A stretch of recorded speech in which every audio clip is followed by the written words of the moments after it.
G'day lads, how are we? Good, mate. Good to be here. Yeah, absolutely. Yeah, no, big fan of the show, so nice to come along. This is take 2, isn't it? Yeah, this is take 2. Mace almost forgot on the way up. He's like, I was like, do you remember the potty with Brad? He's like, oh, what? Who? And then, are we just going on that now? Well, it's funny because I still remember it's funny because being back here for everyone who's listening or watching on, we're in the Producy studio. And the Producy studio, like my episode on Dylan Friends, was the connection to like you guys and the connection to Jack Post, who I filmed with today as well. And so I felt like I'm at the birthplace of like all the connections that I have in Melbourne. yeah. It's kind of like nice to connect with everyone again. But I know that like when I first come across what you guys were doing, it was very briefly in the past. And then the connection off the back of the pod last year, I was like, this is really special. And the thing that struck me the most was just the community that you guys have built is so cool. And so I'm really keen to dive into it all today. But for everyone listening, watching on, you're hearing two of the three voices. We've got Nath and Mase. Yeah. That's it. Yep. Yeah, Ben's an apology, but no, that's no stress. He's part of the three. Yep. Yeah, how good. One of the things I wanted to kick off with, which I think would be really interesting, is I guess the motto or the foundation of what Speak and Share is built off is problem shared is a problem halved. And so if you're comfortable with it, I thought we might dive in with a bit of vulnerability. Yeah. And do a bit of a sharing speaking circle, and just is there something at the moment that I know that in everyone's life there'd be like a challenge or something like a problem that they're trying to solve that's just really challenging for them right now. And I thought, why don't we all share something that's at the forefront of our minds, something that we're trying to challenge ourselves to overcome in our own life. We'll speak a little bit more about. Yeah, certainly. Yeah. You got something? Yeah, I guess I just lost my nan over like New Year's, so I guess I'm just like grieving a little bit and just trying to get back into the swing of things and keep myself busy. It's really like close with my nan, so it's obviously a hard thing to go through when you lose someone very close to you. But yeah, I guess I'm starting to speak about it a bit more with my friends and my family, and starting to become more to terms with it and feel more comfortable with it. But certainly a hard thing. But yeah, I guess just getting back in a routine and trying to cherish and reminisce those moments is something that I'm trying to do. So yeah, that's probably mine. I think it would be an easy conception to look at what you guys do and think that you're very comfortable in honesty and vulnerability and conversation without knowing you all like super personally. But for you to talk about that, Nath, is that something that you'd particularly be comfortable talking about normally? I hate talking about it, to be honest. Yeah. And I guess like, you'd probably, if you ask my girlfriend if I like talking about vulnerable things, she'd probably say no. But it's definitely a challenge for us, and you know, people think we do speak and share, and like it comes really easy to us and naturally, but certainly challenges us at the best of times. So, and Mace would know, like he probably can read me pretty well, and when I don't want to talk about something, I go pretty quiet, and it's a very hard thing to do. So I guess with the title of representing Speak and Share, we need to like put ourselves out there and lead from the front. So working for Speak and Share definitely helps us be more vulnerable. And it is fitting, like the three of us, I think, and speaking for Ben as well, we probably all do struggle with that we don't really love being vulnerable with each other and having these tougher conversations. But I guess that's riding the wave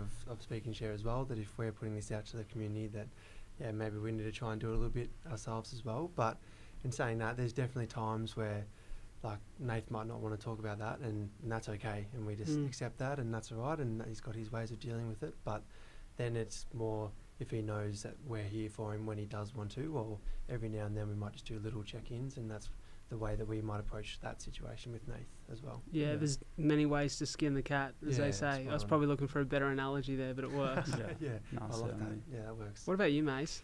Yeah, mine's probably a little bit of a different approach, more just finding a bit of balance in life, I reckon. So I had a big plan coming into this year that I wanted to have quality time at like each of the things I do. So whether that be Speak and Share, and I work at a school as well, and then got my grandparents that live about 45 minutes away that, are getting older, so I wanted to be able to spend quality time, get down to them, renovating a house, got a puppy, there's lots of different things going on, so just making sure that I've got quality time for each of those, and when things do get busy, maybe just coming back to those things that are important, I guess. That's a hard one, isn't it? I think most people can relate to the challenge of, you know, time being this incredibly valued commodity, and we feel like more than ever we have not enough. Yeah, that's right. Yeah. You know, especially to fit all the things into the space of a week and to feel like you're giving them all the love and attention you deserve. Spot on. Yeah. And I know for me, it's almost maybe similar for me at the moment. My challenge at the forefront of my mind is the last couple of years I've been pretty privileged to chase the dream and give it almost my full attention. Now coming into a part of my life where I'm, you know, growing up quite a bit. And I know we spoke about this, Nath, when we caught up for a coffee in the Gong. Yeah. Next year, my partner and I want to start a family. Yeah, and wow. so we're kind of starting to make some decisions that lead us down that path and set us up for that kind of future. Yeah. And one of the real challenges is in chasing my dream, which hasn't been financially fruitful up until this point and has come with a lot of challenges and with quite lean months where you kind of almost every week scraping by. You then, if you want to start a family, you have to think about how you're going to support that family. And I know definitely as a bloke, that masculine energy in you wants to provide and protect. And for me, that's like something I really want to be able to do for my family. And so I'd put a lot of stress on myself for last year. Like, how am I going to continue to pursue the dream whilst making sure I can support the people that I love? Yeah. But also not losing that sense of myself in the process. Yeah. And it's I feel like I've had some revelations about that the last couple of months, which, you know, I'd put so much of a burden and a weight of expectation on my shoulders that my creative endeavours have to be the thing that feeds the family, where it most certainly doesn't.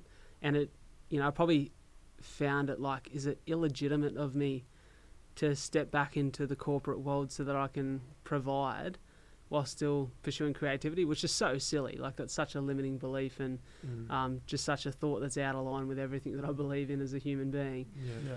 And so I've made some decisions and really excited. By the time people will be hearing this, I'm back in the real estate world, but also been given the thumbs up to continue to podcast and speak alongside that. And so it's kind of a nice little hybrid approach, which has got me excited and has come as a result of a few months of, you know, sitting down and really figuring out what I want that to look like.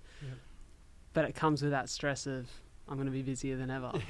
Oh, congrats, dude. You know, it's exciting. So it's one of those things. I think I often feel the stress of this job is very social, and so you create these incredible social connections all the time, and that's like the best part of it. But man, how do you like make sure that everyone feels like they're getting the love they deserve? Yeah, absolutely. How do you balance it all? Correct. It's a juggling act, and you just got to be accepting that you're not always going to get it right. There's times where you should be doing something when you're doing something else, but if you have it as a mindset and something you want to, I guess, pursue, then you'll make it happen. For sure. And I think, like you said, you just can't be that hard on yourself. I'm such a people pleaser, so I hate saying no to people. I hate people feeling like I'm not giving them the time or the attention that I think they deserve.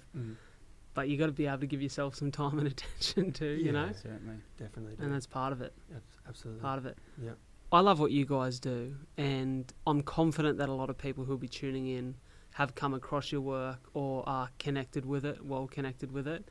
The community behind Speak and Share is pretty special. Yeah, it's crazy.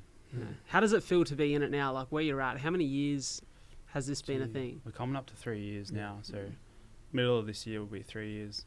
It feels like it's gone so quickly though, hey? Like, crazy. Yeah, it feels like the other day we were still like juggling work and trying to kickstart it and get the message out there, and working out of the garage a little bit and trying to make ends meet really. And now we've got like such a great community behind us and people that are willing to help, and we've got some wonderful people working with us, and the team's grown and the message has spread.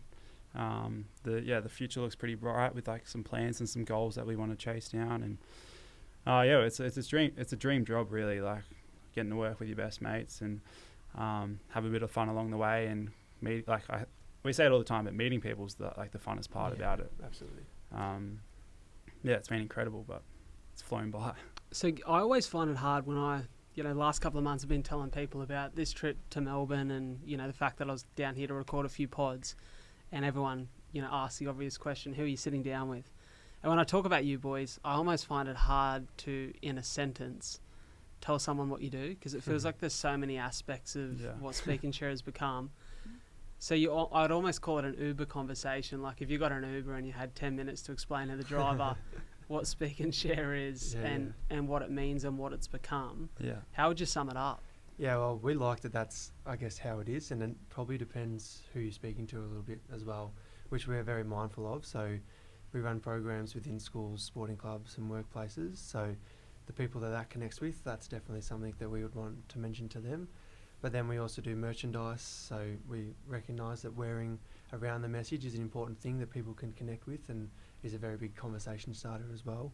But then, we run community events as well. If you're not connected to a school or a sporting club, or your workplace is a smaller organisation, then you can come along to a community event that we run throughout the year as well. So we're very big on having lots of different pieces of the pie that people can be linked to Speak and Share with and be a part of the community that I suppose we put out. Yeah. And on the socials too, tried to really create a community from day one through the socials. And I guess that's where we saw like a lot of growth early. So we're making like skit videos, trying to normalize mental health and add a little bit of humor into it. And I guess we saw, a lot of support early, and that just gave us a lot of motivation to keep trying to push this message out. And I guess social media gives you such an opportunity to reach large audiences. There's so many different avenues. Trying to stay on top of them all at the same time is a bit of a juggling act for us. But as I said before, we've got a team now working in different spaces, and it's so much fun. Yeah. Talk to me about how important it is to have the unit that you guys have as like a friendship group in the business and in the organisation, and how important it is to add the humour and add the fun, because I can imagine that to talk about such a heavy topic all the time, and you almost in what you've built become the soundboard for a lot of people who really need it. Is there like a bit of a burden or a weight that comes with that? Oh yeah, I suppose so. Yeah, I mean, for us, we're fortunate that the humour and the fun does come like naturally to us, and we are great mates, and we love to muck around just like any other mates do as well. But then there's definitely the times where things are busy and things are stressful, and we know we just need to knuckle down and delegate tasks and get that done as well. So we do always try to come back to the philosophies that we like to live by at Speak and Share, and making sure that we are great mates first, and then now we're doing Speak and Share as well. So how can we support each other as friends, but then how can we also work together in getting things done as well, I guess. It's a bit of a balancing act. Like the topic mental health itself sometimes can consume us, and I guess sometimes we can feel like, we've got this huge thing on our back and we're trying to carry the load for a lot of people. So, we have great discussions where we say, I'm feeling a little bit off at the moment, and we try to have a bit of fun. So, definitely trying to keep that friendship alive and not get too consumed by the business is a really important part of it. And we do a really good job at that, I think, so far. We sort of know when things are, a little bit too serious, and we got to add the fun. But when things are a little bit too fun, we're like, all right, we've got to pull in the serious stuff now. So that's that's hard to be self-aware around that. Yeah. Because it feels like you're hanging out with your mates every day. Yeah. Like as Nath said, the mental health side of Speak and Share is obviously a massive topic to be working with each day, I guess. But then there is also the complexities of a business that you have to manage, and we have staff that now work alongside us, and a board of people that we need to, I guess, work alongside with as well. So there's definitely a lot that you juggle in day-to-day business, I guess. It's very hard to be on all the time, as an individual. Everyone has an off day, but I think it's all right for each other to feel that off day and have that off day. That's where the power of a team comes in, right? And that's that's the beauty of having people that you can lean on, that you trust to keep moving things forward when you don't feel crash hot. Yeah, because you get those days. Spot on. Yeah, you get those. I know that I'm probably going to be a bit flat tomorrow because I'm operating off very little sleep, and I've had a very stimulating day of conversation. Yep. And you just know that on those days, if you've got people around you, it's great. Yeah, it's awesome. So talk to us for the listeners, viewers who don't know the story behind what you've built. I know some of it, but I'd love to be refreshed. Fill me in with where all of this come to life. Yeah, so the three of us were all connected through playing footy and going to school together in our younger days, and it was during COVID lockdown where we saw the opportunity to get to the Northern Territory, and we're going to go up there and play footy for the Tiwi Islands, for the Tiwi Bombers, and we were studying at the time. Ben was just about to finish his last year of placement. Mace and I still had a couple of years to go. And we all lived together, and we became really close mates through that time. And at that stage, we had been working together at a school. And then sort of towards the back end of that trip, a few things occurred. So my parents split up, which led to like my own challenges for quite some time.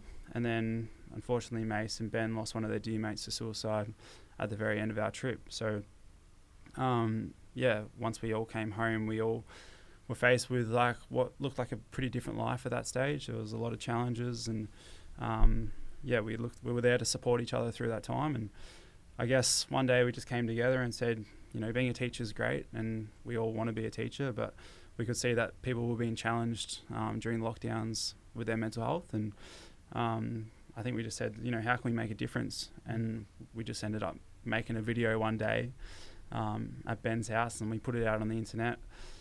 And it was a skit video. We're like, let's try and normalise mental health, and it really blew up. And we said, oh shit, people actually like this, and we could see that it was helping people, and people were finding some strength in it. So we're like, all right, let's put our stories out there. So probably one of the hardest things we've done, we sat in Ben's garage, and we had the camera set up, and we each sat on the couch, and we told our story.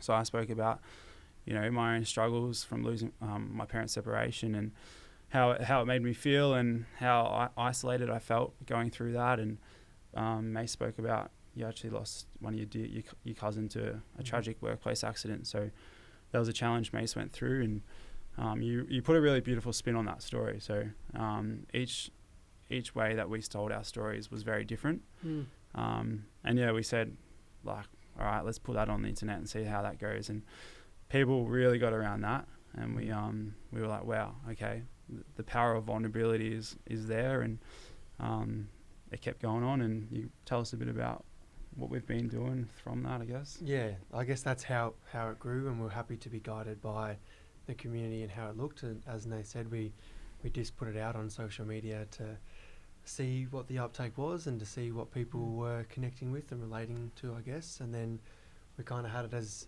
forefront of the minds from then that we want to be relatable in the content that we are going to put out. And if people are truly connecting to the mental health messages that we're pushing, then how can we continue to grow and develop but stay relatable to the people that I guess are following along on the journey. So that's grown into the socials being a huge part of what we still do now, because that's, I guess, how it all started. So we want that to be a really important part, but then recognise that natural growth has to come with, well, we're school teachers, so we're really big on let's get back into schools as well. So if we're connecting through social media, let's connect in person, let's run some programs at schools and sporting clubs, and then workplaces eventually now as well. So and then continue to grow into merchandise and these other areas that we mentioned earlier. What are some of the challenges from your perspective? Like, you're in the community, you're doing the stuff in schools, like sporting teams, workplaces. So you're on the ground and you're hearing the stories and experiencing it like first person. And I often wonder, like, I don't know if it's because we're talking about it more than ever, but whilst I feel like we've made huge steps in the right direction and normalised the conversation, I feel like more than ever I hear that people are struggling. And so it kind of, I feel like it's, sometimes there's a contrast there. It's, we're doing more than what we've ever done, but I feel like at the same time people are struggling more than ever. So what are the challenges you feel for people at the moment in modern society, and for all of us to be aware of, that's having an effect on our mental health? I guess maybe part of that is like people are certainly still struggling, but maybe people also feeling more comfortable to admit that they're struggling. I definitely think, you know, it's being spoken about more. I think more people are willing to put their hand up and say, all right, I'm actually struggling, where I think maybe a couple of years ago, I know personally I wouldn't have felt comfortable to do that. What do you think, Mace? I think Nath hit the nail on the head. And there's like two sides, that maybe there are more people struggling, and that's what we're hearing of, but at the same time, if they're coming out and saying that I'm struggling with this, then as Nath said, maybe they previously weren't doing that. So it's hard to know if there is actually more people struggling now than there previously was, or is it more that we're quite happy to be open and discuss these things. But there are definitely social pressures. I know coming out of COVID lockdowns, that affected so many people during that time. So you'd have to say that these things have had a big effect on people's mental health for the better and for the worse as well. Yeah, there's definitely the financial things and the COVID that affected people and how they felt as well. Yeah, it's a real challenge, isn't it? Because I think like social media, it's this really positive but also this really challenging and fickle thing where there's so many positives. There's the work that you guys do. There's the fact that we can share these kind of conversations to reach people that may have never seen it before. But for me, I think it's like particularly worrying how social media has become a place where people compare, and like comparison for me at the moment is something that I think is rife in like stealing the joy from life for people and really putting these pressures on them that life is supposed to be amazing all the time.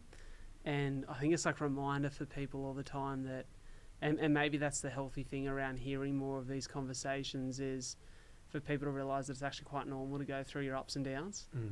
Absolutely. You know, we don't often hear about that, do we? It's like you see all the positive stuff. Yeah, and generally when you post on social media, you're only posting the good times and the places you've been, and that's what you'll see. But I think the natural comparison to other people, like you can see it on social media, but people also compare through conversations where it's the stages of life that you're at, if you're comparing it to your friends. But yeah, you just got to accept that we're each on our own journey, and you're exactly where you're meant to be and how it's working out. So yeah, it's hard to compare, but you also got to be content with who you are. Yeah, like we're certainly all guilty of it. Bloody oath, aren't we all? Males, females, yeah, everyone's guilty of it. So, just trying to find that happiness in yourself and being confident in yourself, and setting out what you want to do and trying to achieve it is all you can really try to do. Yeah, for sure. It's been a bit of a trend of 2024 that, speaking of social media, we've all heard of the ins and the outs for the year. Yeah. What would you say if you boys had a couple of ins and outs for improving and like maintaining good mental health this year? What would those ins and outs be? Ooh. Yeah, one of my ins was just wanting to do things that serve me well. So going back to that time thing we were speaking about before, like I don't want to waste any time doing things I don't want to do. And then setting goals and trying to achieve them is probably one of my main ins. One of the outs, I'll let you think of an out. I was hoping you had a bit more in you, Nath. I'm just trying to think a bit as well. But ins would be very similar to what I said before, just that quality time and finding that time. And I say it a lot, but whether it's catching up with mates and then just going for a meal where you'll often put your phone down or leave it in the pocket and you'll connect over a dinner or a lunch that you go and do. So I guess finding the time for that. My out was going back to what we were speaking about before as well, like just not worrying about what people care. So as I said, one of my ins was doing things that I want to do, and then not worrying what people think of me or how people perceive that, because really if it's something that I want to do, why should I sit there and worry about what someone else thinks? For sure. They're probably my main two. Like I'm pretty happy with where I am at the moment. That's great. That's a nice place to be, right? Where you feel like life is in good flow. Absolutely. Yeah. I'm gonna have to come back to you on an out. No, it's what about fair. you, Brad? Did you? Well, I think for me this year, there's been a few things. It's the biggest out is taking the social pressure off myself that I've got to be everyone's best mate all the time. Yeah. Like I'm so fortunate, and I was speaking to Jack about this earlier today, that I'm so fortunate. I've got so many incredible mates in my life. And I went through kind of a phase in, would have been like 2020, 2021, where I was very, very social, where I socially extended myself almost every day. Like there was always a coffee with a mate on the weekend. It could have been like 3 coffees on a Saturday. You know, I'd go for a run on a Sunday with a run club and see 20 people and then go straight into a coffee, straight into a lunch, like catch up with a mate for a walk in the afternoon. I was so socially extended and it was great. But I'm at a point in my life now where, you know, I'm a love boys, you know, so like I just, you know, lover boy. you know, so I want to sit at home at night have a cuppa with the missus and watch a show. I hope she's listening, mate. That's beautiful. Yeah, you know, He's absolutely hooked. Yeah. Isn't I'm he? 100% hooked, you know. So it gets me a few brownies. Been away Yeah, from her good. for 12 hours. And he's Yeah, can't stop talking That's it. about I was it. just speaking to her on FaceTime for an hour whilst I was far having out. lunch before. Like, Wow. mate, She's I'm the one, isn't she? mate, she's the one. I'm hooked, you know. So, but it's funny that like, just as your priorities change a little bit, not to say that mates aren't a priority, but when new things come into your life and you want to grow them and you want to foster good relationships, or you want to make sure you're committed to something that you give an energy and you want to grow, you essentially need to become a little bit more sparse with how you spend your time elsewhere. And so for me, coming into a phase of life where career load's going to pick up a little bit, it comes with a little bit of a stress and a little bit of a fear on my end, where I'm like, oh, like, how will everyone in my life respond to that if I can't give them what I currently give them? And I know that none of my mates would feel that, you know, but I can't help but feel guilty about it. Yeah, of course. You know, and so that's one of the things I really want to work on this year is removing the guilt or the shame for going about my life the way I want to go about it. But I think one of the biggest ins for this year is just being able to disconnect a little bit more, you know. And I had such a healthy habit in 2020 when I was really, I guess, changing my life in many ways. Like, I become disciplined around my health again and started to invest a lot of energy for the first time in a lot of years in my physical health, but also my mental health in turn. And for me, physical and mental health are so closely aligned for me personally, where when I'm training consistently and I'm out moving my body and I'm eating well, my mentals feel really sharp. Yeah. And I found that through that period, whilst I was very much engaged in social media because I was building up the podcast and connecting and sharing content, I was also able to disengage. And I've fallen back into this trap where in the morning I wake up and the first thing I do is go sit on the dunny and scroll social. And it's just such a negative habit where I'm like, straight away, my mind is so busy. And I almost find it really challenging to not, like, I used to have a rule where I'd never run with headphones because I just wanted to tune into nature and just enjoy it as almost like a bit of meditation for myself. But like the last couple months, I've been running with headphones, and I can fool myself and tell myself this narrative that like it's super productive. Like I'm getting an audiobook on the go, or I'm listening to a pod and I'm learning something. And I think all those things can be true. But in a life like mine where I very rarely disconnect, I've kind of lost a little bit of that sense of like just stillness and peace. Yep. And we were talking about it before. I'm a bit of a wannabe surfer who never surfs. And, you know, I look at a time in my life where I, you know, mucked around for a couple of months and tried to learn what felt almost impossible at times. But, you know, I fell in love with the process. Surfing was probably the thing for me that I felt really present doing, whereas like the phone can't be anywhere near me. I'm connected to nature in the process. There's something about the ocean that I'm in the ocean absolutely every day I can, which is anywhere between 5 to 7 days a week. I'll get in for a bit of a dip. Same as us. Yeah. And it just, you feel good for it. You can't not. And so this year it's really like teaching myself to disengage, and even like I say, it's more productive for me to listen to something like a podcast or a book. But I think I've got to start reading physical books a little bit more and like encouraging myself to do something where there's no distraction. Yeah. Because I distract myself way too easy. Yeah. What about the going back to the ocean? What about during winter?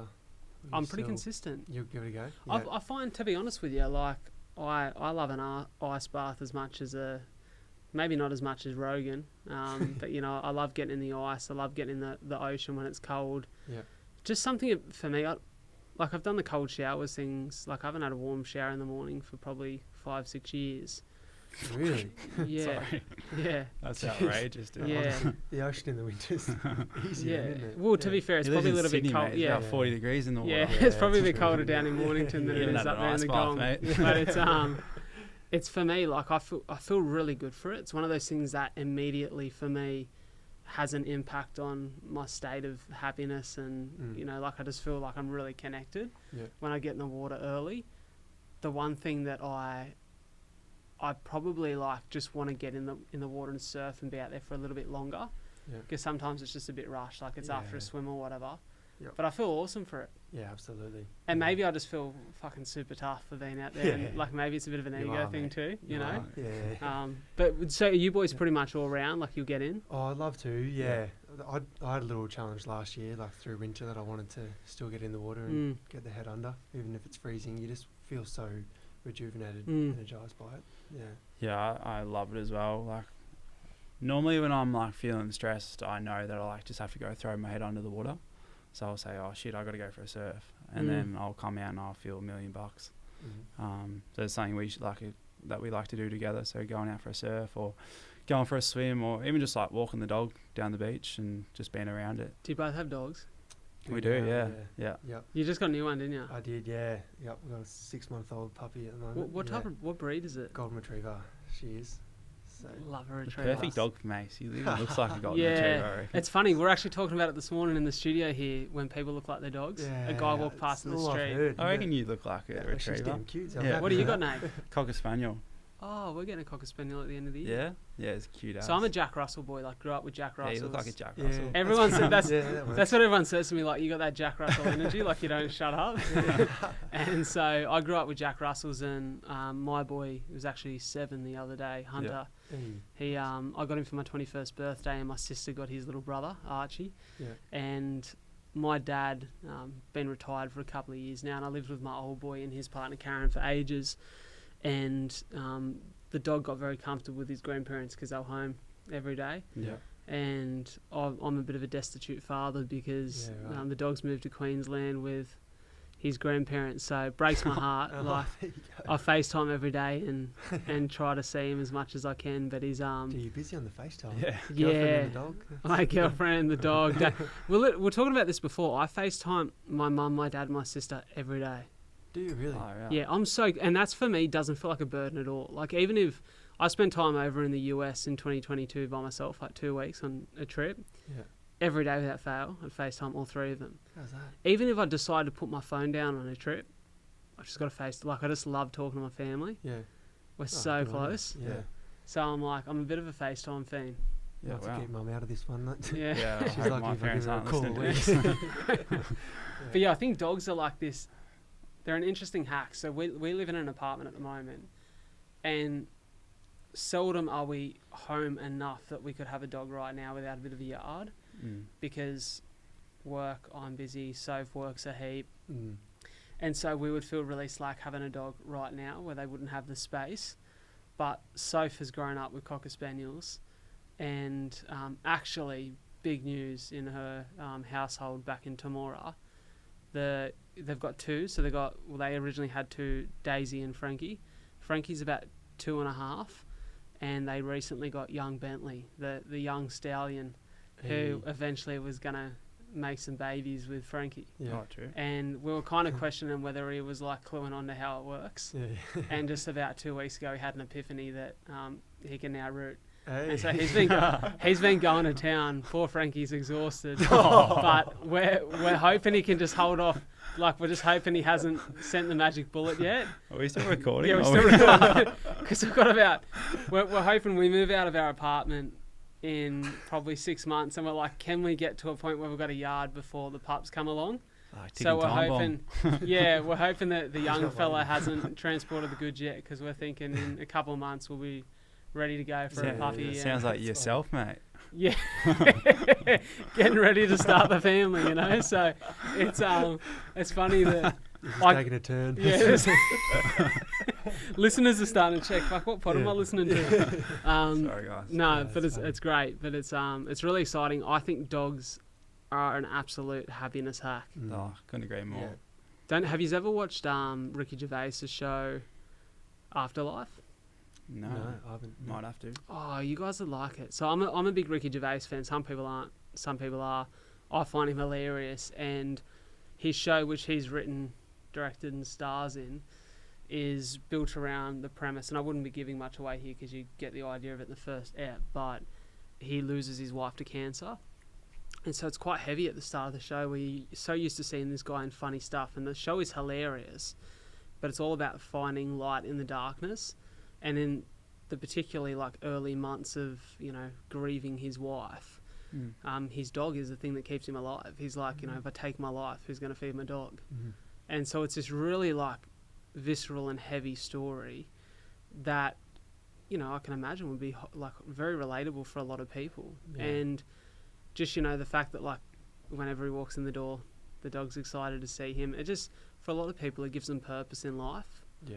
And I just think there's something special about animals where it just, you know, to feel that unconditional love, which unfortunately at times as humans, you know, we're not as good as, we don't have souls as kind as our dogs do. Yeah.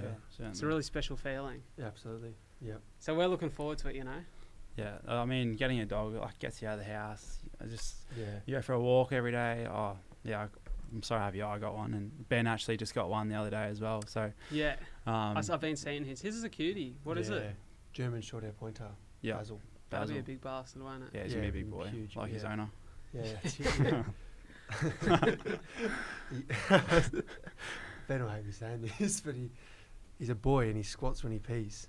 At the moment, I think he's still trying. Hunter done that in the early stages as well. Ben's squat was 20 V's as well, so he's learning well. He's learning off his own. Yeah, fair play. Monkey see, monkey do. Yeah, that's it. Oh, yeah. How good's that? That's a cracker. That's a cracker. Sorry, Benny. Yeah, sorry, Benny. He's not here to defend himself. We'll change the tune so he doesn't get upset with us. But it was pretty special to see the fun run last year. That's been a prominent part of what you guys do this last little while, and really special turnout, special event. Yeah. Talk to us about that. Yeah, the fun run was awesome. End of last year. It's something that we put a lot of time and effort into, and we did it the year before, and we said, in the natural growth, we want to make it bigger and better again. So changed locations down in Rosebud now, but we had about 1,300 runners, about 60 volunteers that came along, helped us out on the day, some awesome sponsors that jumped on board for it too. But yeah, it comes back to that piece where it was something that everybody could come down to. Whether you wanted to run, we had a few different distances, 5, 9 and 21.1, so the half marathon. But we had, 1,300 runners, but there was probably about 3,000 people down there just either coming to grab a bite to eat or supporting somebody running. It was a really good community day. Yeah, and I guess it's a great way to cap off the year for us. We do a lot of work, and, you know, we really want to bring people together. So to see as much of our community there in the one place at the same time was just, it gives you goosebumps thinking about it, because it was just such a special event. And a lot of people had an awesome time, and we'll keep doing it, because it's just a great way to bring people together through movement. And, you know, we sort of ran our movement club leading into the fun run, so it was all about every step being easier together and the power of a community. So it didn't matter if you ran or you walked. Favourite story is probably when we'd actually packed up the fun run and everyone had pretty much gone home, and, you know, final pieces were going in the car, and the 84-year-old male that was doing the half marathon came walking around the corner, and we were like, oh shit, he's like, someone's still going. Put the arch back up. We just got everyone to come out and clapped him through, and nice. he was just having a ball. Like, he was so appreciative, and sent us some really lovely messages. But you know, to see, you know, 12-year-old kids and then an 84-year-old male in the same environment doing the same thing was just really special. So it's really special how the Aussie culture, I feel, really supports this lifestyle change that we've had the last couple of years, where particularly I think because of COVID, people realise the value of getting outside and connecting out in the open. And one of the things that I've loved to see, which has been a bit of a global movement, but I think particularly with the weather we have, Melbourne's questionable, but with the weather we have in Oz, it really supports that early morning lifestyle of like, get out, be in the sun, you know, get out and do something active. And I just think that's such a special way for people to connect. Yeah, we were actually saying up on the way up in the car, like yesterday it was like beautiful weather, 35 degrees, and just driving around the coast down our way, you could see so many people out on the boat or down the beach, and it just made me feel like so good. I remember said to my girlfriend, like, geez, it's good to see people out like using their toys and having a good time. I had the same feeling a week or two ago. Yeah. You know, went for a walk along the beach one morning and a coffee. It was just like a cracker day, and just seeing people like playing a bit of beach cricket, jumping in the water, having coffees and picnics, and, you know, particularly along this really nice stretch of beach, sort of northern suburbs at Illawarra. And I just remember getting home, and Soph had been at work, and just saying, oh God, I just couldn't help but feel like really proud of like the country that we live in. Yeah. I was like, isn't this special? Like, that we can offer this lifestyle that like is so conducive to just wellness. Absolutely, yeah. You know, and I think that's like a special thing that we have as a country. Yeah, I love the amount of people that are like starting up movement clubs or run clubs. Yeah. At The the more moment the as more the well. merrier. I 100% agree that. Absolutely. Yeah, if you get 5 people down to a run club, that might be 5 people that were going to go for a run by themselves. Yeah. So, how good that people are finding ways to connect like that, and different ways as well. That we've got a friend that just started a new initiative just down in Mornington where it's not a run or a walk. You just literally go and sit on the beach with others that might want to come and sit and have a chat as well.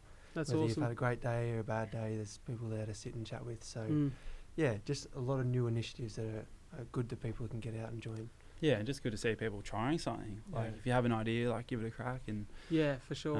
yeah, movement clubs are a great way to go apart it.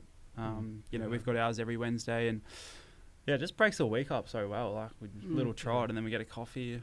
How been good's loving a it, coffee so after a trot? yeah, it's awesome. Great. Or a hot chocolate. You're a hot chocolate man. Doesn't drink coffee. Yeah, I'm a hot chocolate, yeah. You strike me. It's funny. You look so similar to one of my cousins, and he strikes me as like a hot chocolate man. Good looking fella. Poor guy. Yeah, good I will say, all 3 of you lads are good looking roosters. Jeez, Yeah, looked after really Benny. knows what to say, hasn't Yeah. he? Looked after Benny. Nah. He's easy to chip at because he's not here. You know? Yeah, Yeah, he that's should be it. sitting there, We but normally nah, it's do. all good. It's funny. One of my mates who ran my first marathon with me, and actually is one of the co-founders of the run club that I started running with, sort of connected me back to the spirit of running and how good that was. He's in town on Thursday, and so he sent me a message just saying, "Oh, while we're both in Melbourne, we should go for a trot." And I haven't caught up with him in a while. Admittedly, I don't often go to the run club that I used to run with. It's gotten really big now, it's so awesome to see. But I find that, as I was saying before, like for me at the moment, trying to like really nurture my really close mates and give as much energy back to them as I can. And 2 of my closest mates will go for a run every Wednesday, and just the 3 of us, and it's hard for us to keep a yarn under 2.5 hours because we've got so much to catch up on. Big So yarn.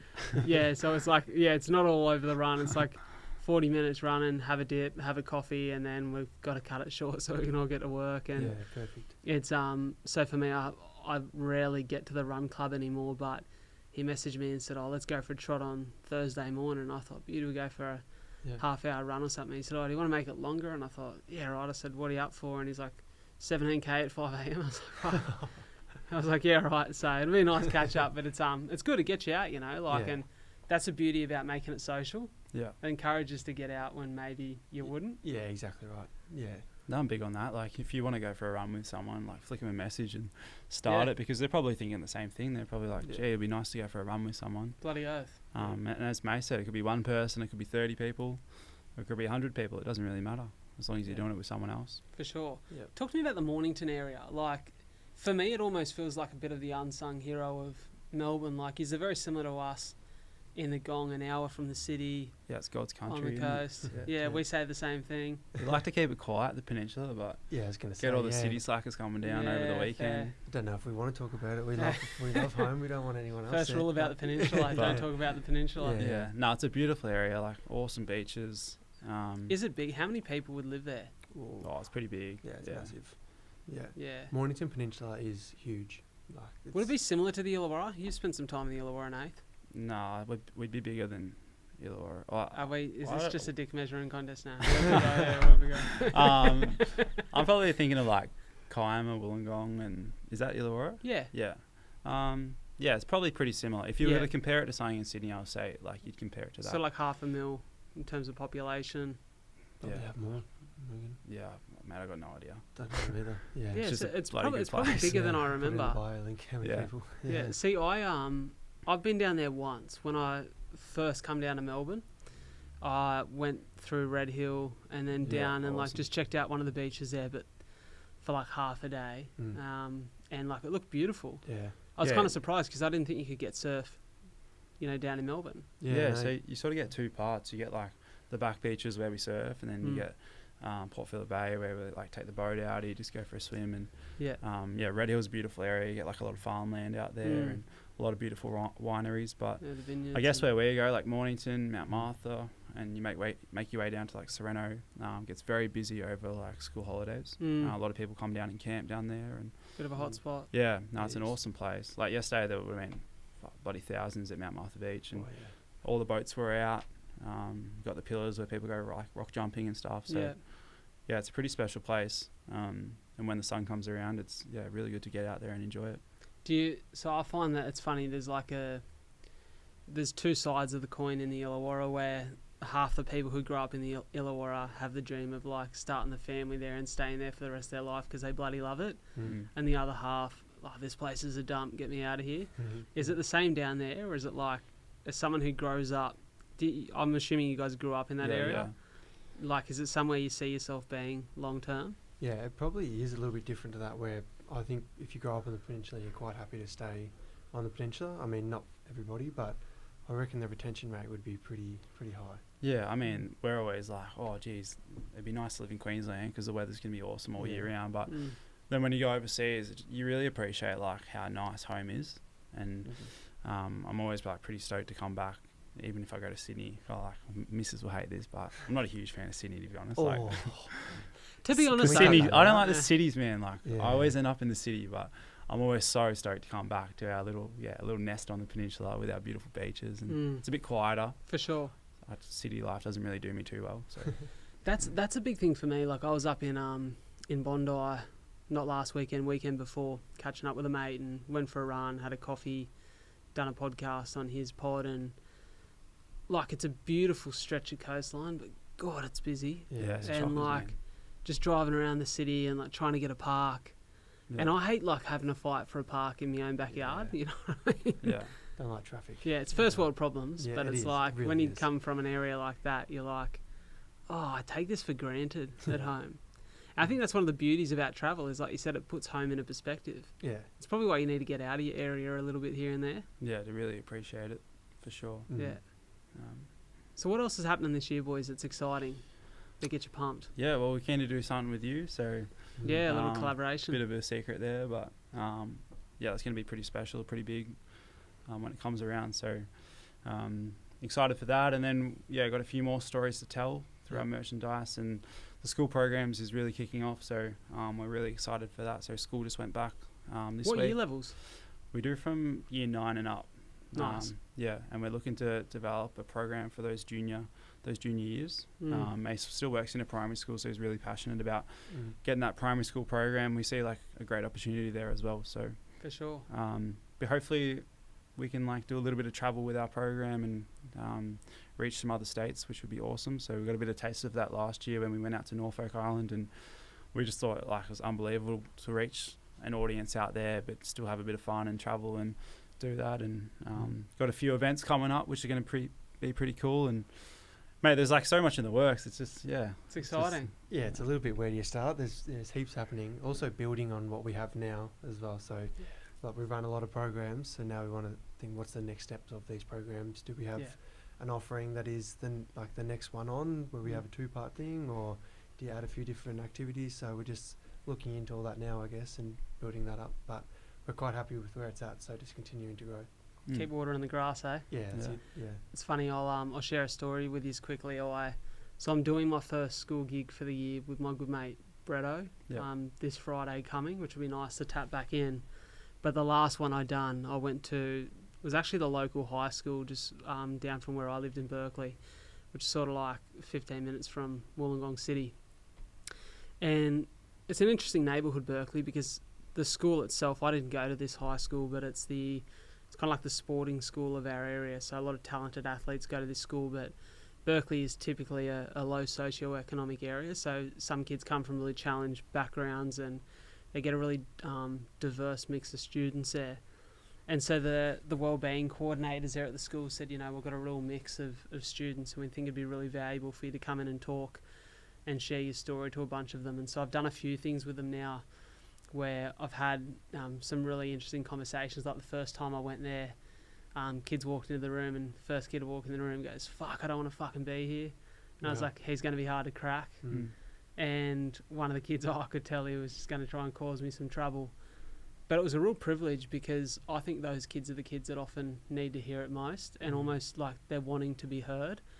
And I had one of those kids, the kid who said he didn't want to be there, broke down into tears like within 10 minutes of the talk, and I could just tell it really affected him, and he come up and like shook my hand and thanked me at the end, which was pretty special, because to feel like you can have an impact on kids at that age, like it could be the foundation of something really special for them, like a special change Absolutely. in their trajectory.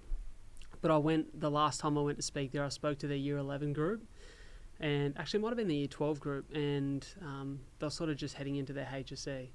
And they said, they got a couple stressful months ahead of them. If you could come in and talk to them, it'd be amazing. And so I went in. I probably had 100 odd students just in the library, and shared my story. And the teacher said to me, if you want to stay around at the end, like if you've got some time, they'd probably love to come up and just ask you some questions, just privately. And I was like, yeah, of course, stay around for an hour. So I stayed, and it was funny. They like all approached me. Like the girls approached in one group, and then the guys approached in one group. And the girls all wanted to know like what moisturizer I use, because I spoke about how I used to be quite insecure about my skin. So like, how did you get your skin to end up good? And so they asked me those sort of questions. And then they asked me about like, how'd you meet your partner? Like, tell me your love story. And so I shared that. And then the boys were kind of hanging back, trying to look cool. And the girls were like, well, he's going to ask a question, or he's just hanging back. And they're like, oh, we're going to ask a question when you leave. Yeah. And so the girls left, and then the boys started with a really like shallow questions, like, who have you got on the potty? Would you get this rapper on? Would you get this person on? Yeah. And then like it started to get deeper, and then one of the boys goes, can we see a photo of your missus? And I was just like, right, of course you can, the background. I was like, well, we're entering dangerous territory here, lads. But yeah, I'll show you the photo. So they all gather around me in a circle, and that was the thing that impressed them the most. Yeah. Like, forget about the talk. They were dapping me up.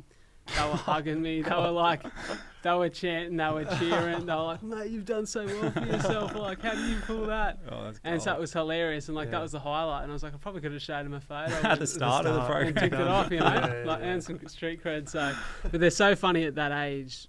But they're also like, they can be highly affected by the positive messages that you share, and I think that's why it's such a special space to be in. We keep it simple at the primary school as well, like how you feel is how you act, and it's so true for everybody that the things that you're feeling inside and anything that's affected you is just how you're going to act. And normally it comes out in primary school kids that might be swearing or the behaviour that they're showing, and you really have to dive into why is it that they're behaving that way, or they're acting out like this, what are they feeling, what's affected that.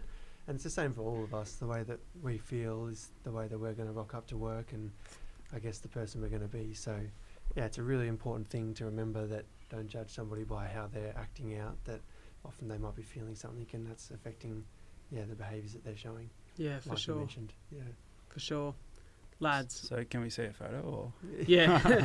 You have seen plenty of photos because you follow me on social, so but nah, boys, it's such a pleasure to continue to follow on with what you're doing. I'm excited for some stuff we've got in the works this year, which people will eventually see. But I guess Instagram's probably the hot spot to follow everything that you guys do. Speak_share. That's where we do a lot of our content. So on Instagram, TikTok, Facebook, and then we post a lot on the website too, so www.speakandshare.com, and we'd love for anyone to be part of our journey and really help spread our message. Everyone's welcome, and there's a lot of people doing great things out there, and we really want to come together and do those things with them, such as yourself. So bring it on, it'd be great. Great chance for us to spread the community up to New South Wales as well, so we want to hear from the people up there, and we'd love to come up and join you. Is the gong good enough to have your boys around? You talk it up, so you and the missus can host us for a few nights. Yeah, sounds in good. The new house. Sounds good. With the babies and the dogs. If you don't mind a bit of crying and a bit of barking. That's fine. Yeah, make it work. No, thanks for having us on, mate. Really pleasure as always, lads. Lovely. Cheers. Beautiful. How good? Sick. That's a cracker. That went everywhere, didn't it? That did go everywhere.